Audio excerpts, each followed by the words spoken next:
Right, go on, Oxlade. Keep going. Ball into the middle. Welbeck. What a reply.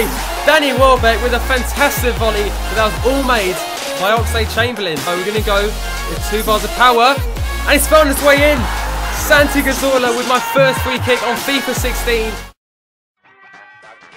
Hey guys, and welcome to another one of these Arsenal career mode episodes. So today we're going to start off with the first game of the episode versus Norwich City, and we're only a month away, like 1 month exactly, from the transfer window. So later on in today's episode, I'll be opening up a discussion on what striker to go for in the up-and-coming window. Before we get into the first game of today's episode, if you guys could smash over 1,000 likes on today's episode, the next episode will be uploaded as soon as we hit the target. And also the question of the day for today is going to be 2 goalkeepers, and for me the 2 best goalkeepers right now. So it's Manuel Neuer or David De Gea. So 2 great goalkeepers will go down in history, but it's up to you guys and who is your favourite. So time for the first game of today's episode, and today we're going to start off with a game versus Norwich City. So of course one of the new stadiums on the game, and they've got a great defence. They've got Bassong, Olsen I think still there, so a very quick defence. But if we do want to challenge for the title, we have to win this kind of game. That's great play. And now Sanchez, Monreal in a lot of space here. Now can we get back to Sanchez. Great play there. Alexis Sanchez. And it's blocked off by the defender. But again, down that left-hand side, Monreal and Alexis Sanchez work so well together. Ball comes into the middle. And it's Jerome, also Mbakane, I think. And he's put it over the bar. But that was an incredible cross. And he goes to Ozil. Now can we find Sanchez? He's peeled off. Now Sanchez inside. Alexis Sanchez. Great save. And Walcott can't get there. Coquelin comes in. I can't select Walcott. The ball's still in the air, but he was offside anyway. But again, another massive chance to take the leads. Yes, Gabriel, you legend. Now it's down to Ramsey.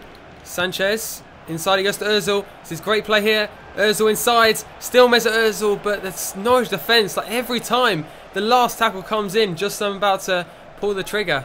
Ball into the middle. Wow, where's there so much space? And now it's Olsen to shoot. I thought he scored. I thought Olsen had scored that, but it's just wide. Go on, Ozil. Must be a penalty. Is it a penalty? Is it a free kick? Yes, it is a penalty. Ozil wins it. And on the stroke of half-time, we have a great chance to take the lead. It all came from a big mistake from Bassong in the defence for Norwich. But can we convert the penalty? So we're going to go left-hand side.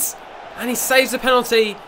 But a massive chance to take the lead. We should have taken it. I put enough to the left-hand side, but Roddy did well to save it. And we should be leading, but that is a poor chance missed. Alright, got to defend here. Oh, it's poor defending. He comes inside. Great save. Koscielny just get the ball away. We do well enough, but that's the closest they've come in this game. The space here for Walcott is unlimited. Going to cut inside. Theo Walcott, and he scored it. Theo Walcott's got the goal, and I did not know he scored that. I thought he missed it and hit the side netting, but Theo Walcott has scored the goal, and he was so good at the weekend against Leicester. And it's like he's put it onto FIFA now, and that is fantastic skill. He found the space on the left-hand side, beat the defender, and beat the goalkeeper. Yes, Sanchez. So much pace going forwards. In goes to Ozil. He's just not being the sharpest, but he has been better this game. Now here we go again. Walcott trying to find that ball through, but maybe should have shot. Can we keep the pressure on? It's a great tackle. Ozil now's going to finesse from here. And it's just over the bar, but Ozil much better this game. Ball's going to come into the middle. Koscielny does well. Now can Cazorla keep going? And now the counter is on. Can we find the ball over? That is a fantastic ball to Walcott. No sign of the goalkeeper. Can Walcott get there? Yes, he does.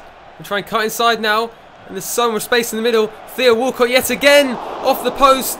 And I couldn't select Sanchez, but that is devastating counter-attacking play. And now Santi again. And he goes to Ramsey. And he wins it back. Ramsey's still going.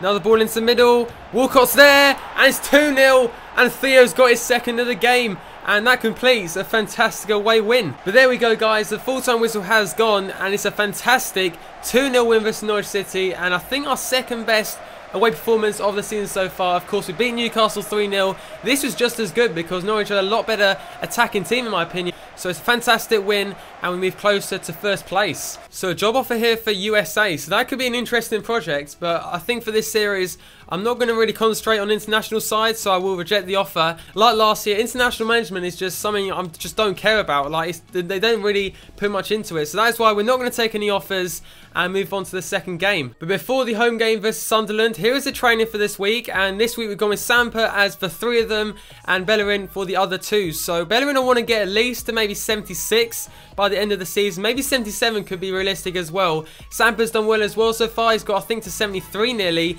But he does get a D, and an F, so not too good. But Bellerin does get a C and a B, so nearly 76 rated. On paper, this is a must-win game. Like, we have a better squad than Sunderland, but I expect them to go very defensive from the off-start, so we're going to have to find a way past. That is why I've brought in a few players. Ruder's come in as hopefully a player that can hold up the ball, and apart from that, it's pretty much the same team as usual. So you can see the full team now. Cazorla's also come in for Aaron Ramsey, but apart from that, as I said before, this is my strongest 11. Yep, as expected, Sunderland going so defensive. Like, already for the first 10 minutes, they're passing the ball around. So maybe they'll go for it. I don't expect it, but we just got to chase the ball down. Ball comes back in, and a good save there from Czech. But Sunderland so far creating all the early pressure. Bellerin into Giroud, and now the space is there into Cazorla, but nearly finding the way past. But Sunderland so far have been solid. And if we keep passing like that, they're going to be even more solid. Danny Graham coming in, ball into the middle, and he should have scored. That should be a goal, but we got away with it. That's a great ball up to Walcott. He's going to try and cut inside, and then back out. He's got so much pace. Ball into the middle to Giroud. What a save. Sanchez, and Manone is out in the end, but our former Arsenal goalkeeper has just saved 2 amazing chances. Giroud and then Sanchez. Great header from Walcott. Now Ozil. Play the 1-2. That's a great ball. Ozil now through, but Manone's out again. But that's exactly what Giroud has to do. Just link up the play, putting Ozil into a great position. So we didn't play well in the first half hour, but as soon as I said to just like, let's actually start playing, we actually played some decent stuff. So Giroud is going to stay on, but I've also got Welbeck and Walcott can play as a striker, so I'm going to maybe go for that. But Giroud is doing well at the moment. Here goes Monreal. Ball into the middle now to Cazorla. Going to finesse from here. Blocked off by the defender, but a corner. Mesut to take the corner.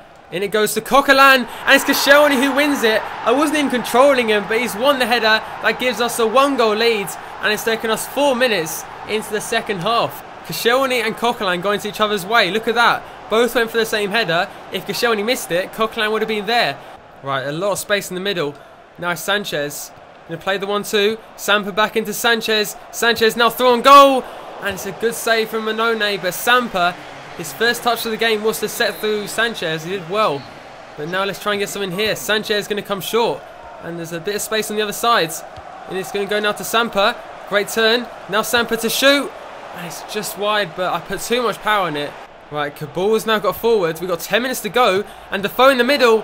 And a good save. But I just realised that it's only 1-0. Like, we've dominated the second half.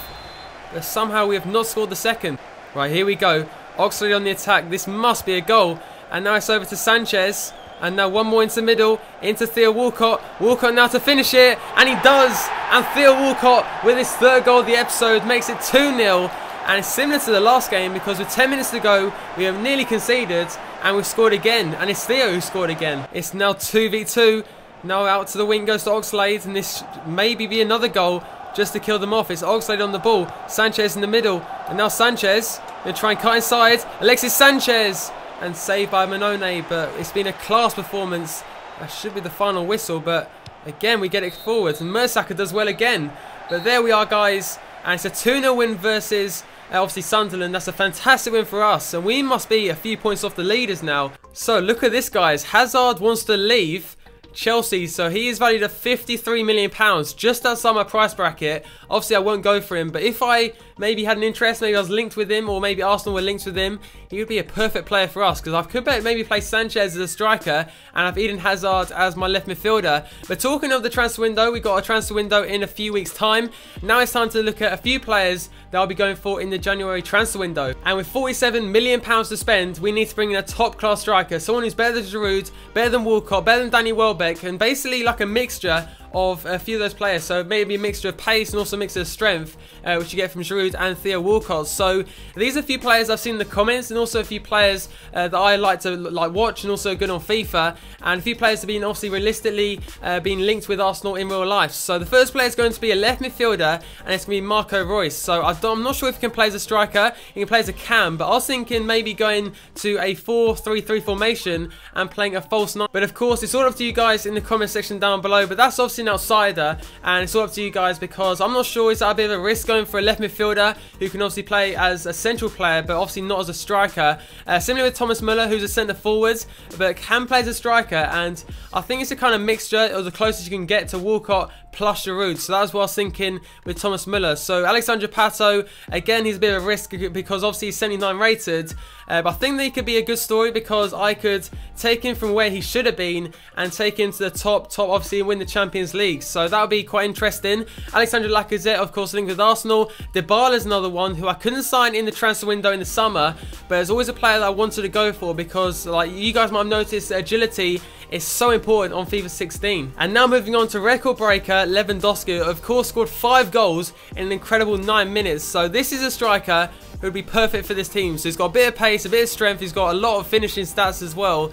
And the thing is, he's so unrealistic, but he is the perfect man for this Arsenal number 9 striker position. So we've also got Mbolo. Again, he's a bit of a risk because he's 18 years old. I think he's 76 rated, so he's not too bad. But of course, Giroud, Welbeck, and of course Walcott are high rated already. So the final one is going to be Lukaku, who scored some great goals against West Brom a few nights ago. And that's when I just decided to maybe go for him because Everton aren't the top like bracket of teams in the world. So I was thinking that I could persuade Lukaku with a bit more money to try and join Arsenal. But they're just a few ideas for strikers that I want to go for in the up-and-coming transfer window. So for example, Lewandowski, not the most realistic player, but the kind of player I want in this team. So now it's time to head into the final game, and also the final game in the Champions League group stage. So we are currently in second place. Barcelona obviously lost against us in the last episode, and now we're only 2 points behind them. So of course, guys, there are only a few ideas for strikers I want to go for, and of course, nothing is decided so far. So now moving on to the final game of today's episode, and it's actually going to be the final game of the Champions League group stages. So Barcelona currently in first place. Of course, we grabbed 3 points off them in the last episode, and if we win their game and Barcelona lose their game, we go through as first in the group stage. Right, so here we go, guys, the final game of the Champions League group stages. Do you think in this first season I'll reach maybe the quarterfinals, the semi-finals? Leave a comment down below. But now time for the final game. Right, I've lost out here, and now Marlos with the ball in. Great ball in as well. Well headed away. Surely a handball against Freds. But we still have to defend this one because we have got the best defence in the whole Premier League. So let's try not to concede. And Sampa has done a great job there. Now here we go. And there's so much space up here for Ramsey. And we've got another man over here. That's a poor ball though. That should have been better from Ramsey. Like, Oxlade was open. So now time for the second half of this game, and Barcelona I think are losing going into the second half. So somehow at the new camp as well, Leverkusen are beating Barcelona. So for the second half, Gibbs is going to come on to support Sane on the left hand side, but we're doing well at the moment, and all we're missing is that goal. Yes, Sanchez gets away from his man, and now he's getting pulled back, and now Welbeck is through. I think he's just onside. Danny Welbeck, and it's off the outside of the post. But Sanchez did so well, and that could have been the goal that sends us through as first place. But that he has to score that. And with us going for a new striker in January, that is a chance he should have taken if he does want to stay in contention. Yes, Sampa. Now through to Theo, and he's just come on. And we've got Santi on the other side. Instead into Sampa to shoot. Straight to the goalkeeper. But that would have been a fairy tale ending to an amazing Champions League debut for Sampa. And now we're still in the attack though. And where's the goalkeeper going? But here goes Bellerin. Ball into middle. Walcott is there.